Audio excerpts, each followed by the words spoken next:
Glitter. Nickel. What is nickel? It is originally rid of a cover. The change in that is that red weakens an hour. The change has come. There is no search, but there is that hope and that interpretation, and sometime, surely, any S is welcome, is unwelcome. Sometime there is breath, and there will be a sinecure, and charming, very charming, is that clean and cleansing? Certainly glittering is handsome and convincing. There is no gratitude in mercy and in medicine. There can be breakages in Japanese. That is no program. That is no color chosen. It was chosen yesterday that showed spitting and perhaps washing and polishing.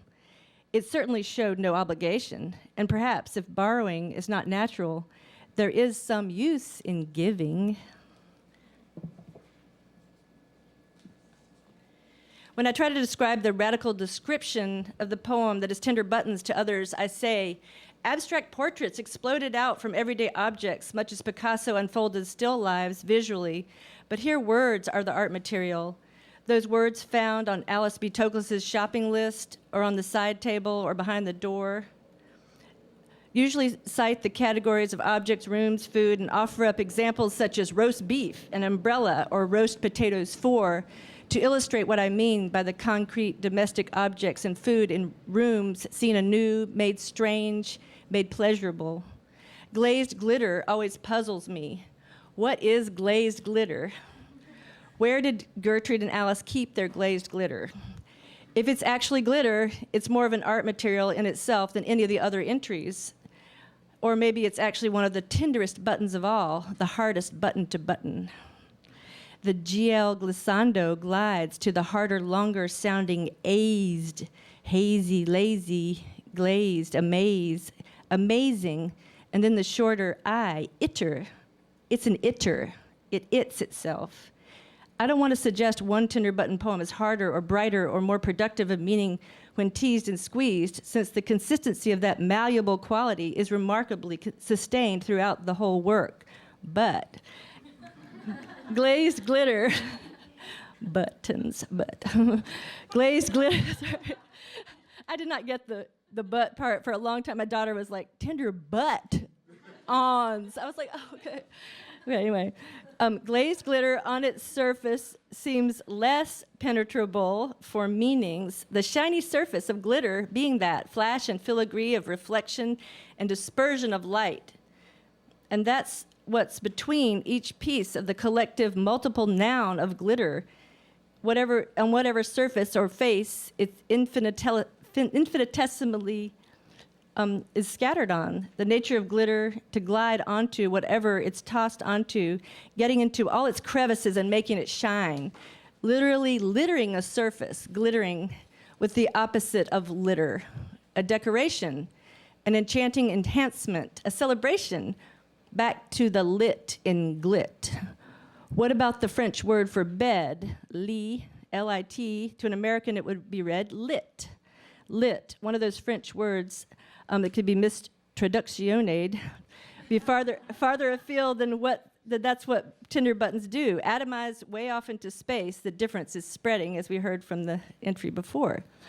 Then lire, to read, lire in French, to play, to read aloud, read out, read together, to study. That's what we're doing tonight. A multiplicity as in a litter of kittens, or a production of many, many small poems, the whole book. Littering, glittering, as a little different, yet in the same family. Litter, a queen is borne up on her litter. And what does Gertrude Stein study in a passionate and playful way? She, the one who wrote a poem that says poetry is eternally addressing and caressing a noun. One of those nouns here is the one which rhymes with glitter, the most precious object of affection in the house. Can you guess? The jewel you pay attention to. The object of all this is, as what Julie Patton said to me once, cliterature. The clitoris in the literature, to glitter, to glit her, to clit her, in the French bed called the lit, The sheets strewn, littered with pleasure, glazed glitter, crazy clutter. The etymology of clitoris is said to be jewel. Here the jewels are multiplicitous and spreading everywhere. The difference is spreading. Now I can finally go back to the food part.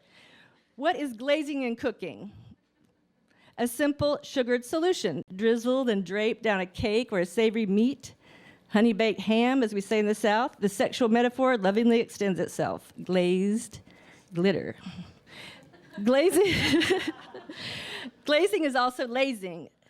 A glazed over look of sexual excitement or haze of satisfaction.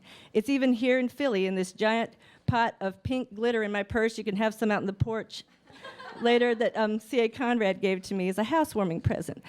I locate also in the local literary scene, glitter pony, gigantic sequins, the cross-gender of glitter. But I digress. Yes, I associate.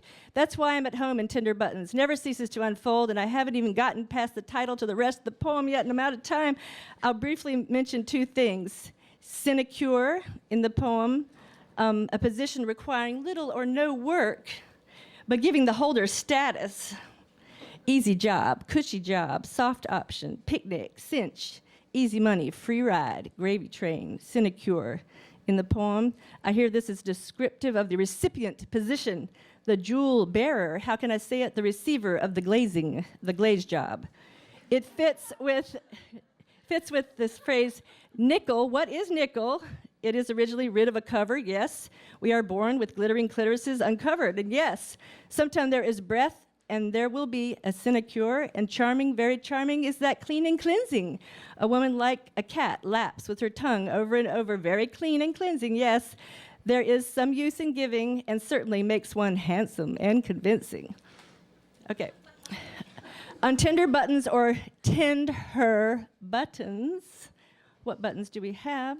Before I close, I want to briefly mention the anniversary of my press, Tender Buttons Press, which is named in honor of Stein's Tender Buttons.